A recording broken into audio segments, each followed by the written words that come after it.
Hello, and welcome to the American English for English Learners channel. I'm Dr. Lene's avatar, your English teacher. Today, we're diving into a super important part of English grammar, articles. These little words an, the, and some might seem small, but they make a big difference in how clearly you speak and write. Understanding articles helps you sound more natural and precise in English. We'll explore how to use them correctly with everyday items you might find right inside a typical home.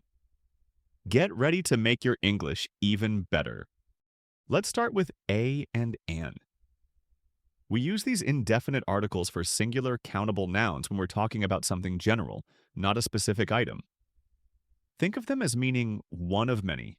The rule is simple. Use a before words that start with a consonant sound, like a book or a chair. Use an before words that start with a vowel sound, such as an apple or an orange. Imagine you're walking into a living room. You might see a lamp in the corner, or perhaps you spot an armchair by the window. These are just any lamp or any armchair, not a particular one yet.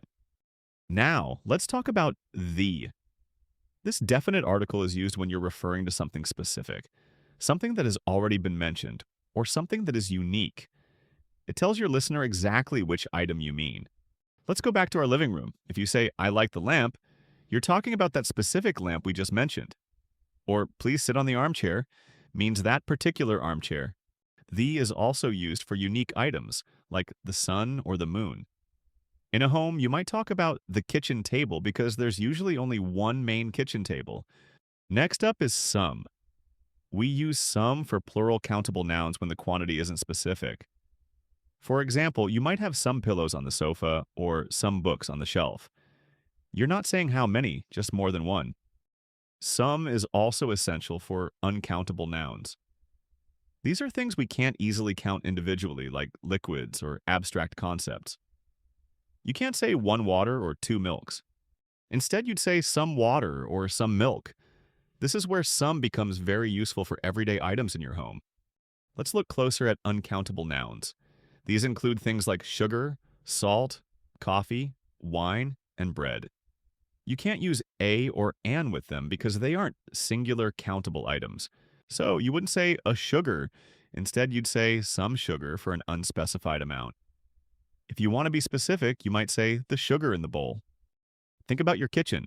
You might have some coffee in the pot or some salt in the shaker. If you're offering a drink, you might ask, "Would you like some water?" We often use any in the negative form. For example, "I don't have any milk." We can also use any to ask a question. Do you have any sugar? Do you have? Let's quickly review. We use a or an for singular, non-specific countable nouns. We use the for specific or previously mentioned items, whether singular or plural. And we use some for plural countable nouns or for uncountable nouns when the quantity is not specified. Practice makes perfect. Look around your own home.